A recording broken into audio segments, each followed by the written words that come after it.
Bonsoir à toutes et à tous, ravi de vous retrouver. Vous nous regardez sur YouTube, sur notre site internet, sur votre Freebox et peut-être bientôt sur la TNT francilienne. Et comme on ne peut pas compter sur le Père Noël et encore moins sur les milliardaires, soutenez notre campagne de fin d'année en faisant un don sur campagne.lemediatv.fr. Au sommaire de cette édition, un point sur l'actualité nationale et internationale.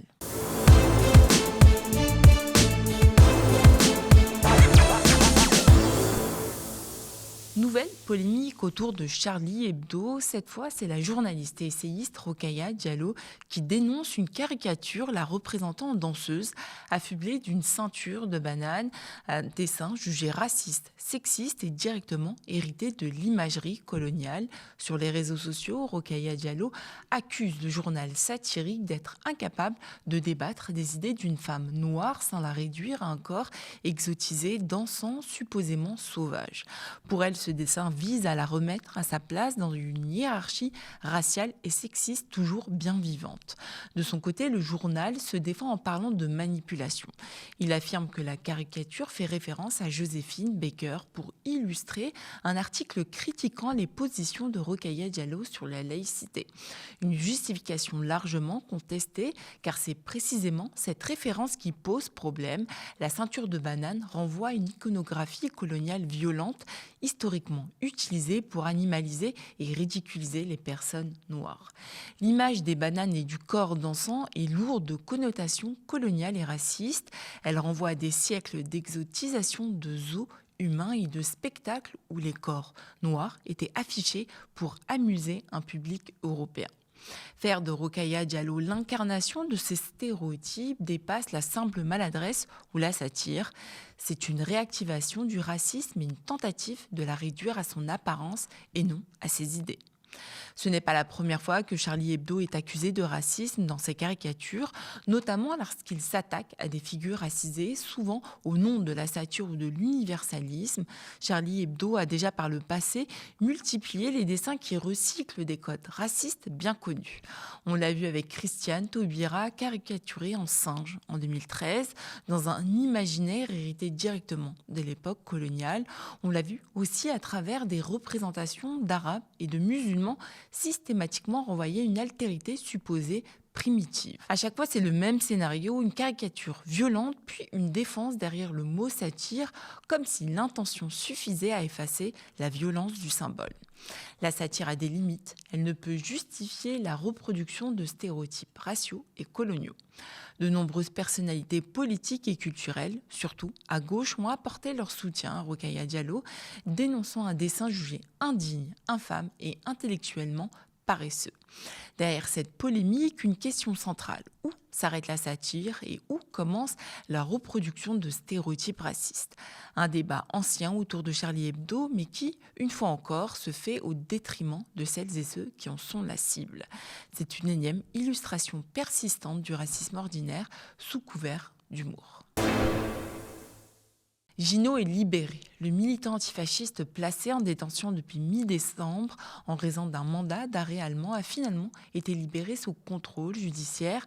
Le trentenaire est accusé par la Hongrie d'avoir commis en 2023 des violences sur des militants d'extrême droite en marge du Jour de l'honneur, une commémoration annuelle hongroise organisée par les néo-nazis. À la suite de ces événements, le pays d'Orban avait émis un mandat d'arrêt à son encontre, un mandat qui inquiète les avocats de Gino. On écoute. On s'inquiète de ce mandat d'arrêt européen allemand en lui-même, de ce qu'il comporte, parce que si c'est certes un mandat d'arrêt européen allemand, ce sont les éléments de l'enquête hongroise qui le nourrissent. Et du coup, ça, c'est quelque chose qu'on ne peut pas mettre de côté comme ça d'un revers de la main.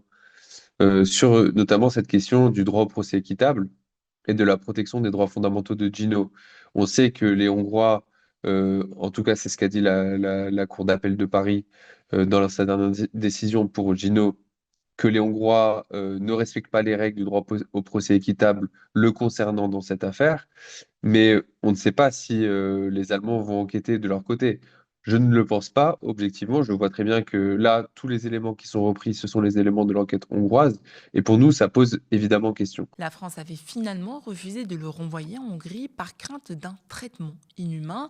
En avril dernier, mes collègues et confrères Lisa Lapp et Andrei Manivit s'étaient rendus à la Cour d'appel de Paris pour l'annonce du délibéré.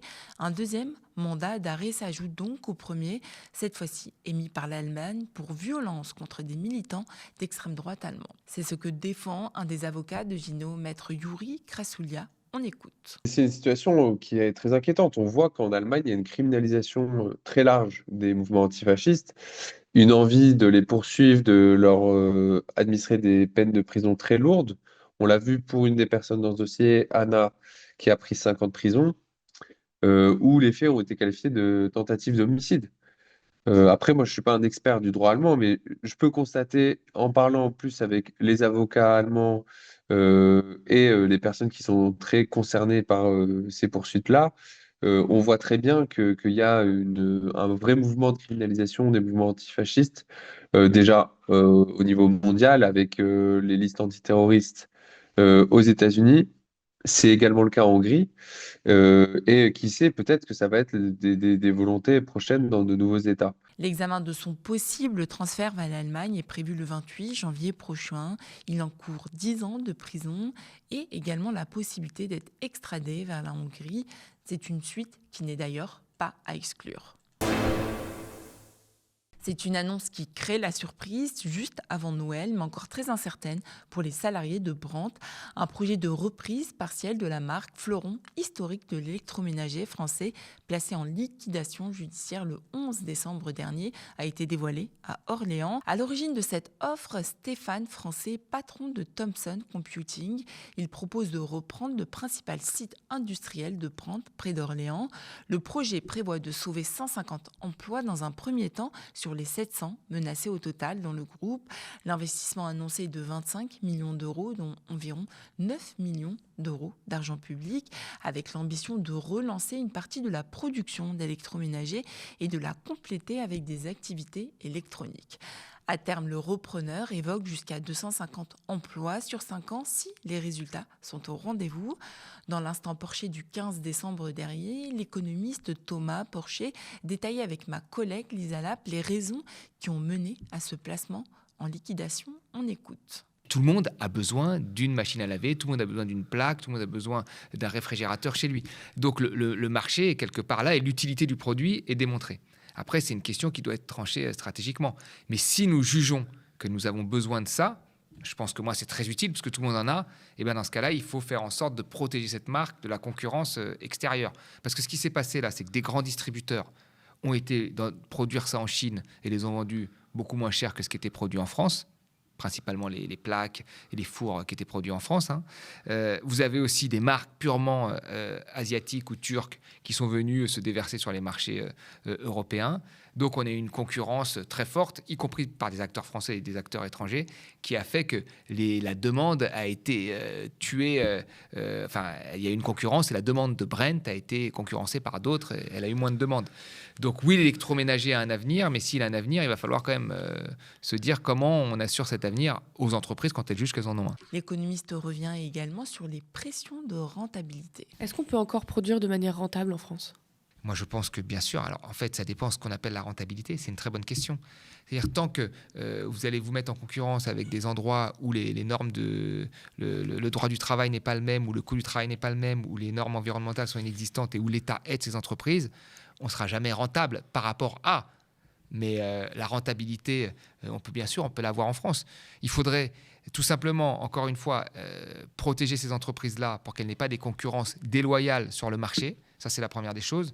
Et la deuxième des choses, veiller aussi à ce que ces entreprises-là n'aient pas un pouvoir de monopole, c'est-à-dire qu'il n'y ait pas avec le régulateur, le bis-bis, où là, tu vends les choses plus chères aux Français pour t'en mettre parce que tu es protégé. Donc, il faut aussi que l'État s'assure d'un prix, quoi. regarde les prix de plus près, régule des prix comme ça a été fait pendant très longtemps en France, sur l'énergie, etc. Et à partir de ce moment-là, oui, bien sûr qu'on peut être rentable. Je veux dire, la rentabilité, ça dépend encore une fois de son voisin, quoi. C'est comme le travail. Vous travaillez 10 heures par jour, 6 heures par jour, c'est bien. Si votre voisin travaille 24 heures par jour et qui fait travailler des enfants dans des conditions horribles, là, vous avez l'impression de moins travailler, mais c'est pas quelque chose de souhaitable. Donc oui, on peut être rentable encore en France, et il faut le dire. Les élus locaux plaident donc pour agir vite afin d'éviter une liquidation totale, mais le gouvernement temporise et promet une analyse approfondie du projet de reprise. Les syndicats, eux, dénoncent une offre très insuffisante et refusent tout plan laissant la majorité des salariés sur le carreau. Un appel d'offres sera lancé en janvier et en attendant, pour les salariés de Brandt, l'avenir reste suspendu. La France et 13 autres pays, dont l'Allemagne, le Royaume-Uni, le Canada et le Japon, ont appelé Israël à cesser l'expansion des colonies en Cisjordanie occupées après l'annonce de l'approbation de 19 nouvelles implantations en Cisjordanie occupée. Dans un communiqué commun, ces pays rappellent que la colonisation constitue une violation du droit international. Ils alertent aussi sur un autre risque majeur, celui de fragiliser le cessez-le-feu déjà extrêmement précaire à Gaza et de compromettre toute perspective de paix durable dans la région. Le patron de l'ONU, Antonio Guterres, a dénoncé les nombreuses violations du cessez-le-feu. Plusieurs médias et ONG parlent de 875 violations israéliennes au total et au moins 411 Palestiniens ont été tués. La réponse israélienne ne s'est pas fait attendre. Le ministre des Affaires étrangères, Gideon Sa'ar, a qualifié cet appel, je cite, de moralement répréhensible et qui restreint le droit des Juifs à vivre sur la terre d'Israël. Or, sur le terrain, les chiffres parlent d'eux-mêmes. Aujourd'hui, plus de 500 000 colons israéliens vivent en Cisjordanie occupée, au milieu d'environ 3 millions de Palestiniens, dans des colonies que l'ONU juge illégales. Dans ce contexte, la position française interroge. Paris condamne, rappelle le droit international, mais sans aucune mesure concrète, pas de sanctions ni de conséquences politiques ou économiques. Une diplomatie de la dénonciation verbale que de nombreuses ONG qualifient désormais de posture. À Haïfa, dimanche dernier, la police israélienne a violemment interpellé un Palestinien déguisé en Père Noël, en plus de 2 autres personnes. Les forces de l'ordre déclarent que l'homme costumé aurait résisté lors de son arrestation. Le centre Mossawa, qui représente les citoyens palestiniens d'Israël, conteste ce récit, affirmant que la police a fait un usage excessif de la force et a effectué le raid sans autorité légale appropriée. Les 3 hommes arrêtés lors d'un événement célébrant Noël ont été relâchés dès le lendemain, mais devraient être convoqués par la justice israélienne pour, je cite, insultes et agressions verbales et physiques contre des agents de la police. Ces interpellations interviennent lors du premier Noël célébré par les chrétiens palestiniens depuis les bombardements du 7 octobre 2023. Et pendant ce temps, la situation humanitaire à Gaza continue de s'aggraver. Ces derniers jours, des nourrissons sont morts de froid selon des sources médicales, locales et humanitaires, faute de logement, d'électricité, de chauffage dans un territoire ravagé depuis plus de 2 ans par le génocide. Donald Trump a annoncé lui-même le jour de Noël, les États-Unis ont mené de nombreuses frappes meurtrières contre des combattants de l'organisation État islamique dans le nord-ouest du Nigeria, dans l'état de Sokoto. C'est une première depuis son retour à la Maison-Blanche. Washington intervient militairement dans le pays le plus peuplé d'Afrique, officiellement à la demande des autorités nigérianes. Dans un message au ton très martial, le président américain affirme avoir voulu répondre aux massacres commis par des groupes djihadistes qu'il décrit comme visant principalement des chrétiens. Il promet même de nouvelles frappes si ces violences se poursuivent. Une communication donc très offensive, fidèle à son style, mais qui mérite d'être replacée dans son contexte. Le Nigeria est un pays profondément complexe et fragmenté.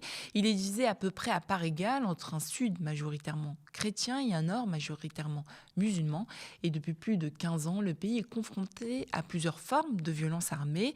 Cependant, le gouvernement nigérian et de nombreux analystes indépendants le rappellent, parler d'une persécution religieuse systématique et trompeur. Les victimes de ces violences sont aussi bien chrétiennes que musulmanes et leurs causes sont multiples. Effondrement de l'autorité de l'État, pauvreté, corruption, circulation massive des armes. C'est d'ailleurs ce que souligne Abuja, qui coopère militairement avec Washington, mais rejette la lecture strictement confessionnelle portée par Donald Trump et une partie de la droite chrétienne américaine. Cette rhétorique est jugée dangereuse car elle peut nourrir les tensions et servir la propagande des groupes armés. On parle donc d'une intervention militaire très politique qui marque le retour d'une diplomatie américaine musclée, mais dont l'efficacité réelle reste largement discutée. Merci à vous d'avoir suivi cette édition de Flash Info. Je vous le rappelle, nous lançons notre grande campagne de dons 2025. Et comme chaque année, on ne peut pas compter sur le Père Noël et encore moins sur les milliardaires. Mais par contre, on peut compter sur vous avec un objectif clair, franchir et dépasser le palier des 150 000 €. Un palier qui nous permettrait non seulement de clôturer l'année sereinement, mais aussi d'aborder 2026 avec la force et la confiance nécessaires pour continuer le combat, celui d'aller sur la TNT francilienne ou nationale. On vous souhaite une agréable soirée sur le média et on vous laisse découvrir la suite de nos programmes.